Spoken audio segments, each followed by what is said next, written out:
Hi everyone, and welcome to another episode of Wall of Gain. So today I'm going to be doing a deep dive and review and retrospective of Oasis Definitely Maybe, the deluxe version, which was just released last Friday.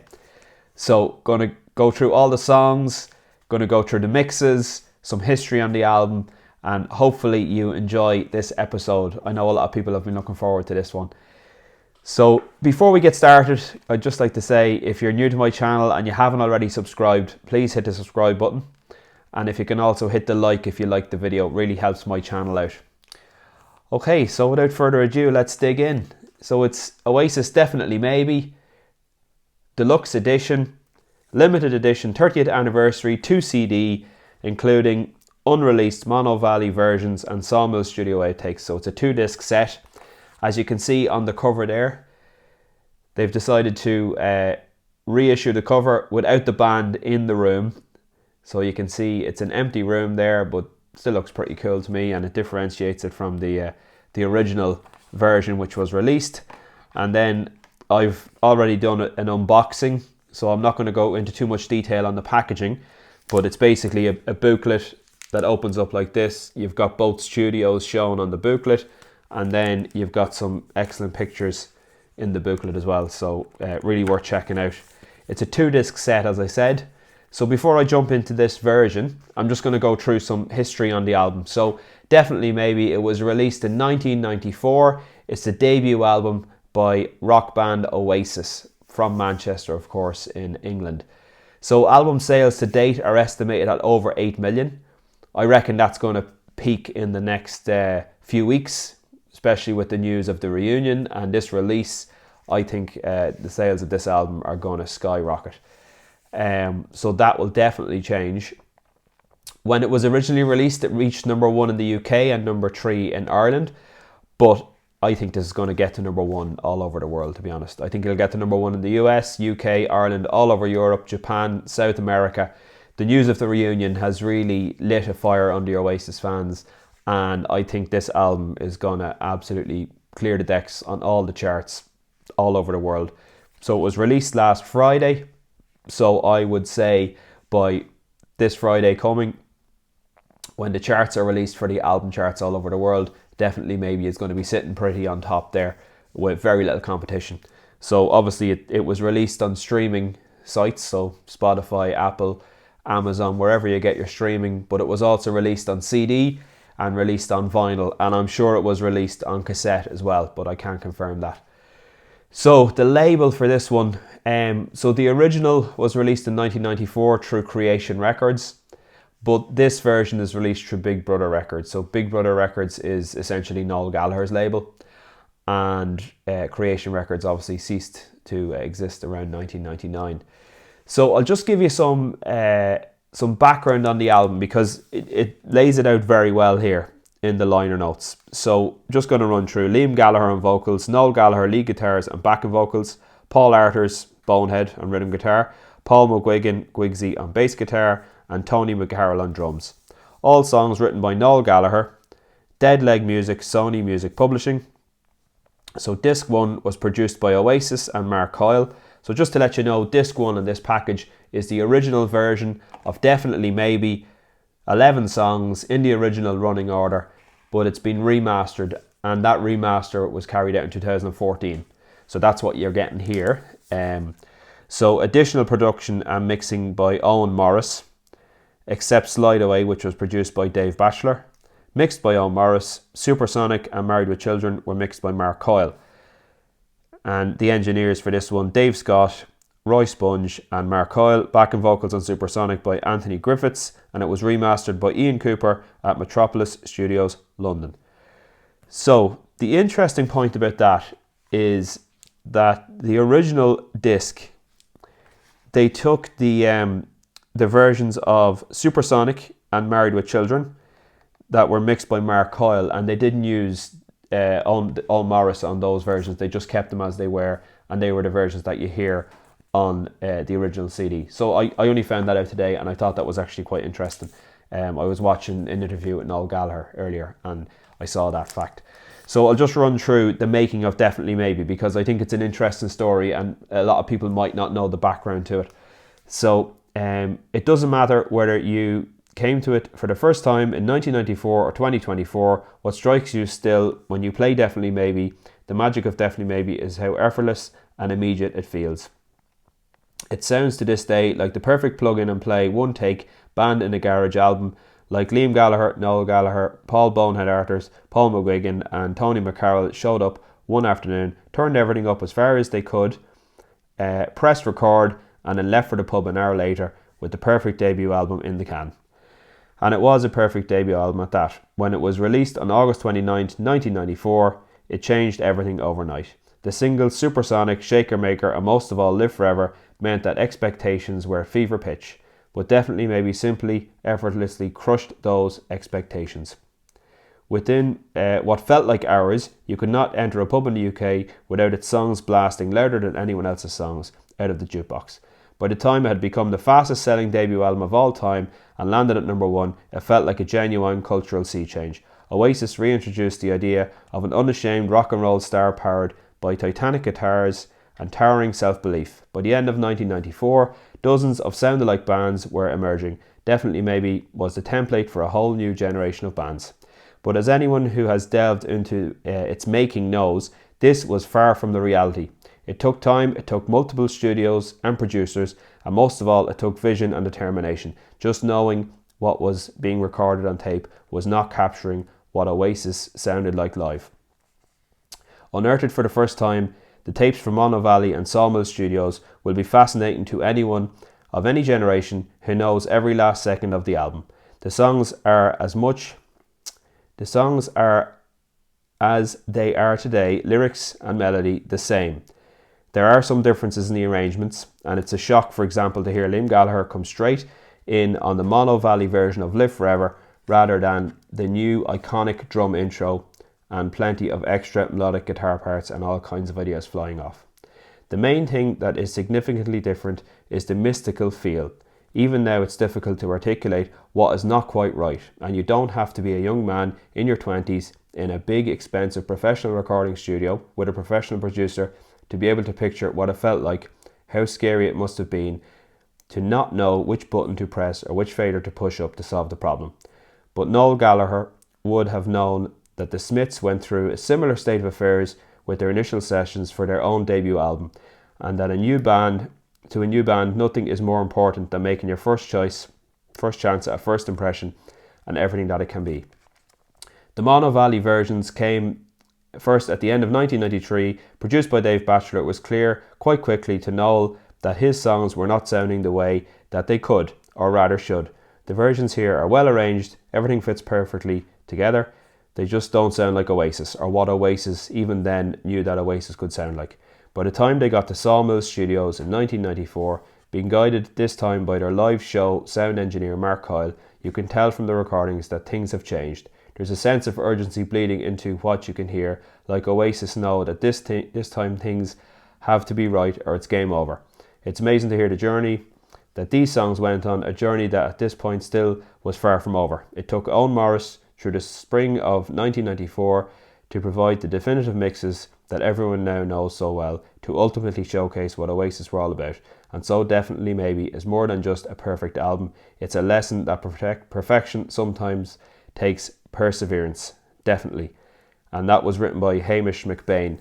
So I just think that was a fantastic way to give the story of Definitely Maybe, how the original versions were recorded, and then how they ended up with the final version.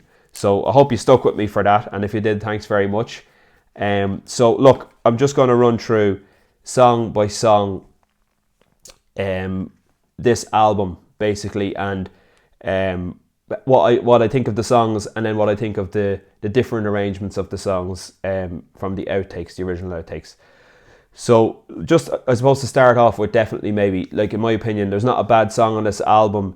Like Digsy's Dinner is probably an above average song. It's a good song. Married with Children is a good song. Apart from that, everything else in this album is a classic in my opinion. So I've written out some notes on all the songs here, so I'm just going to run through here if you bear with me. So the original version starts off with Rock and Roll Star. Fantastic song, great opener, real statement of intent by Oasis. And yeah, like this is just a classic, an absolute classic. They've started with this song in their set, they've ended with this song in their set, but it's definitely a statement song. Guitars sound great on this one. Liam's vocals sound great. So you couldn't get better. Your debut album, your first song, Rock and Roll Star, can't get better than that. Song number 2, Shaker Maker. So yeah, guitars sound fantastic in this remaster, nice and crisp. There's a great guitar solo in it. It's simple, but it's very effective, and the guitars sound really good. They're layered. Song number 3 on the main remaster from 2014 is of course Live Forever. So you've got that iconic drum intro, which is absolutely undeniable, and it's such a legendary song, Live Forever. So many people love this song, and it's here in all its glory. Guitar solo sounds fantastic, and the outro solo sounds fantastic. Liam's voice is on point, and it's just a stadium rock anthem, this one. Number 4, Up in the Sky. So again, great riff, great tempo. This song sort of reminds me of the live sound that Oasis were going for. It's real raw, it sounds like a punk rock song. It's real honest, and you know, I think the first 3 songs on this album actually got a bit more work from a production point of view. Up in the Sky was probably left as just a rocker. They didn't want to overproduce this or polish it too much. So song number 5 then is Columbia, which I think is an absolute epic and an underrated song by Oasis. It's 3 chords through the whole song, but the sound is absolutely massive with all those layered guitars and different fills. The harmony between Noel and Liam in this one as well is fantastic. And the chorus has such a great hook in it. And of course the lead guitar work on the outro. It's not very complex, but it's very memorable and does the job fantastically. So we move on to song number 6 on the original remaster, which is of course Supersonic. Again, just like Live Forever, there is an iconic drum part that starts this song. Everybody knows what's coming. And then you get into your... it's a slow sort of tempo, but it rocks so much. I know when they play it live, they speed it up a little bit. But when the guitars come in and then Liam's vocals, it's just really making a statement. We are here, we're Oasis, we're here to take over. And it's like this, you know, everyone else can go to hell type thing. The lead guitar throughout this song is fantastic. And it was only in later years, because I actually learned this song when I was in a covers band about 15-20 years ago. And I didn't realise the layers of complexity and the layers of lead guitar that Noel has actually put on the song. So revisiting that song in recent years and learning and playing those little licks, it's fantastic. And they add so much depth to the song. Brilliant song. And then of course the post-chorus lead guitar part that everyone knows. It's so iconic and it sounds so clean and clear on this version. Of course, video was amazing for this song as well. And yeah, that's Supersonic number 6. Number 7 is Bring It On Down. This is I suppose the closest thing to a punk song you'll get on this album. Alan McGee, who came from a punk rock background, should I say, used to play in a punk band in the 80s. He was the head of Creation Records, signed Oasis, and he really loved this song, and he loved he said in the Supersonic documentary, he loves the lines from this song, especially the lines, "You're the outcast, you're the underclass, but you don't care because you're living fast." And he was like, that's just brilliant. It's so punk rock and it really hits home. So that's fantastic. Song number 8, Cigarettes and Alcohol, another classic from Oasis, from their back catalogue. I think they play this at they used to play this at all their live shows, and hopefully they will when they reunite. Obviously the riff is ripped off from T-Rex Get It On, but T-Rex actually ripped it off Chuck Berry. So it's the circle of rock and roll, but Oasis definitely made it their own, and I think Cigarettes and Alcohol is a better song than Get It On, to be honest. Song number 9 is Digsy's Dinner, which is a good track. On any other album it would probably be one of the standard tracks, but on this album it just doesn't, in my opinion, it's not as good as the rest of the album or the rest of the songs on this album. And then you've got song number 10, Slide Away, which is cited by many Oasis fans as their favourite song or Oasis' best song. I think Noel actually says it's his favourite song that he's written. So it's a fantastic song. The more you listen to it, the better it gets, in my opinion. It's just one of those songs. Liam's vocals sound great on it, and the guitars are layered in a fantastic way. Sounds amazing. Slide Away is a great song. And then it finishes up with the sort of acoustic number Married with Children, which is a nice song. Sounds fine. There's nice vocals in it, and they've got what sounds like an acoustic guitar and a lead guitar in the background. But yeah, the original album, it's absolutely fantastic. And to be honest, I never owned it on CD.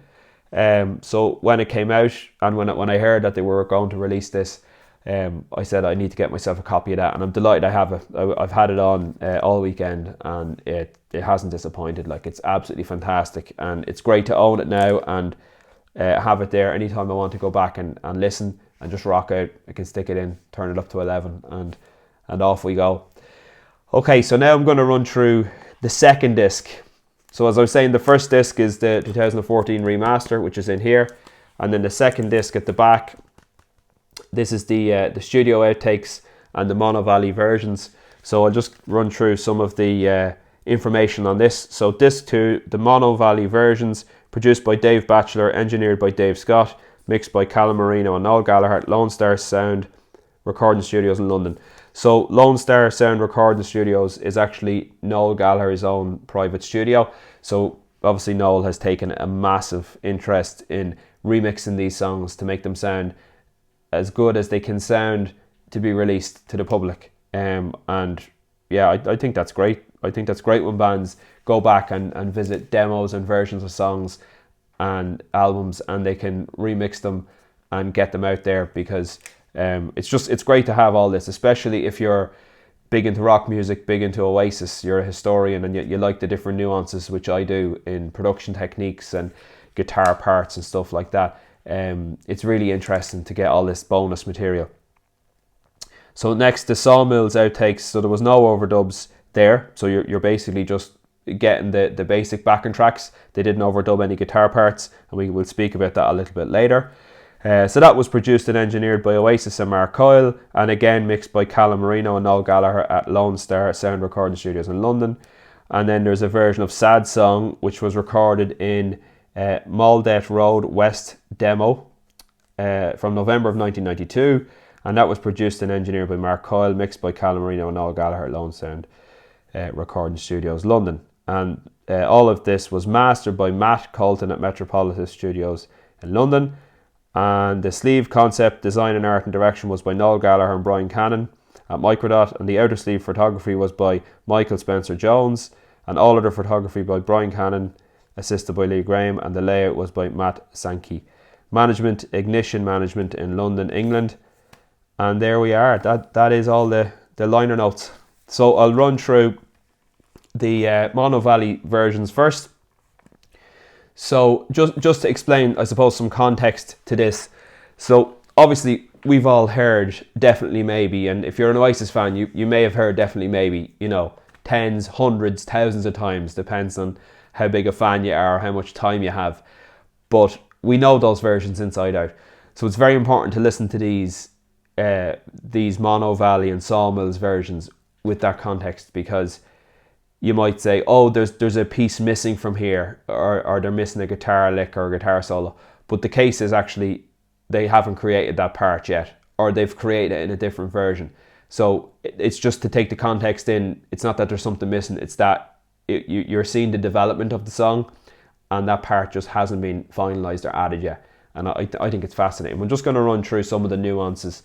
So first song is Rock and Roll Star. So obviously they hadn't recorded some of the lead guitar parts, which were on the final version at this stage, and there was minimal guitar overdubs there. I have notes on all of these songs.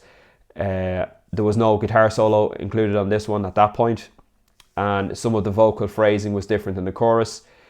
The outro arrangement is different, and it's, to be honest with you, it sounds very long. They obviously chopped that off to make it more concise and to the point, and you can't really argue with that, because I think the version of Rock and Roll Star that we know and love is the best version by a mile. There's no problem having extended guitar solos or extended jams at the end of songs, but when you got your debut album, you don't want to bore people. You want to get to the point, get in, say what you got to say, move on, and be sharp about it. And that's what obviously Owen Morris brought to the table. He was able to bring that producer, what's the word, I suppose, he could look at things objectively, and he could say, okay, things need to move in a bit of a different direction. I suggest you cut the end there. And gladly Noel took on board his comments, and that's what we have today. So song number 2 is Shaker Maker. To me, this one sounds like a demo. The guitars are very light in the intro. No arrangement changes on that one. Number 3 is the most glaring arrangement change. So Live Forever, the Monnow Valley sessions. So the original version had no iconic drum intro, as we mentioned earlier. Straight in with Liam's vocals, which sound very odd now. And the Live Forever that we know and love now, it's like a rock anthem made for stadiums with that drum intro and everything. But the version that appears on the Monnow Valley sessions doesn't sound as anthemic. So I wonder, would it have been a big hit if it was just the Monnow Valley version that got released? It may not have been. So the guitars are too clean in this one, in my opinion, and there's no breakdown after the guitar solo. So in the original version, there's a lovely breakdown after the guitar solo where it's minimal guitar and it's bass, and it's just it builds up the energy again halfway through that third verse, and that doesn't happen here. So and the vocals seem a little bit laboured in parts and lack emotion, and then the outro guitars are too clean, and it ends a bit rough, a little bit like a demo. So yeah, you can see why they improved that mix on Live Forever from the Monnow Valley sessions. Next song then, number 4, Up in the Sky. That's a slower tempo than the original. The vocals and the phrasing are a little bit different. The lines that he goes down on some of the lines, and he goes, so he the tail of some of the phrasing goes down, but on the Monnow Valley version, but on the original version the tail goes up, and going up sounds a lot more positive and better for that song. So have a listen, see can you pick that out. And then it runs on at the end with like acoustic guitars and stuff. So I don't know, I didn't really enjoy this version of it. Columbia sounds completely like a demo on the Monnow Valley version. There's a false start on the drums, sounds like a mistake to me. And then there's no energy. It's kind of boring, to be honest. And then Liam to me sounds like he's running through the motions in this one, and the lead guitar lines are a lot different. They're not as memorable. Number 6 is Bring It On Down. It's probably one of the closest to the final version, to be honest. I don't think there was much changes to that. Cigarettes and Alcohol, again, a lot of lead guitar licks weren't recorded at this stage, and no overdubs. And Noel's vocal there, it seems to be a bit clearer on that one. And then number 8, Digsy's Dinner, very similar to the original version that appears on Definitely Maybe. So a look at the Sawmills outtakes. So Rock and Roll Star for the Sawmills outtakes, longer intro, no guitar overdubs, lead guitar. There's an extra bar at the end of the chorus, no guitar solo obviously. The outro section is shorter, the outro is longer, and the solo is a bit shorter. But it's okay, it's not a bad version, but obviously not in its finished state. Song number 10, Up in the Sky. Mixing on this one was a bit tame, a bit raw, and missing some lead guitar parts. Song number 11, Columbia. It's 7+ minutes long. Again, like there's some nice falsettos by Liam in that one, so maybe check those ones out. So this is the version of Columbia on the Sawmills recordings, but the guitar licks at the end very repetitive, and there's an additional verse and vocals by Liam, which actually I thought were pretty cool, but all in all it's 7+ minutes long, and it doesn't need to be. Number 12 is Bring It On Down. Different mix. The vocals and the drums on this one were up front. There's layered guitars and a longer outro. Number 13, Cigarettes and Alcohol. That number 13. So Cigarettes and Alcohol sounds a lot sludgier and grungier on this version on Sawmills. There's a different intro. Obviously there's no overdubs of lead guitar, and you would miss that. It's a slower tempo. It does sound a little bit dragged out, to be honest. Number 14 is Digsy's Dinner, which sounds like a demo to me. So some of the vocals sound okay on it, but all in all, instrumentation sounds like a demo. Number 15 is Slide Away, and I've got a note here. The drums are poor on this one. It sounds like a demo at the start. The ends drags on. Vocals start earlier than the original version. Bit grungier. But yeah, obviously not as good as the final version. And then the last song on this, on the Sawmills outtakes, song number 16, sad song, with Liam singing. And I said it's okay. Liam's voice is actually a little bit pitchy in parts on that. So there you go. That's every song on the Definitely Maybe remaster from 2014 and the Sawmills and Monnow Valley sessions. So I hope you enjoyed my review. If you're an Oasis fan, I would highly recommend getting your hands on a copy of this. It's limited edition, and I think they will sell out. I think it's going to go to number 1 all over the world when the charts are released this Friday. But it's a must-have if you're an Oasis fan. It's absolutely fantastic to hear the original album remastered and then to hear these versions as well, and all the little nuances that I just pointed out there.